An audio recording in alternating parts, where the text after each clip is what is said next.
Захвърлените и забравените. Внимавайте къде стъпвате. Горките преживели са достатъчно. Изоставени да ръждясват в задните улички и по мазетата на света. Какво правят тук? На шефа му хрумна нова концепция.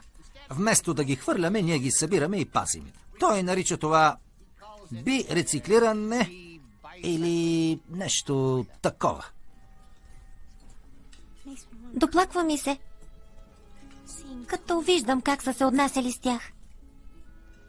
Тези безнадеждно оплетени кукли на конци, марионетки, определено бяха проблем. Но открихме, че вкоченените пръсти на работниците ни тук чудесно се справят с възлите. Благодаря. О, тук е двойно оплетено.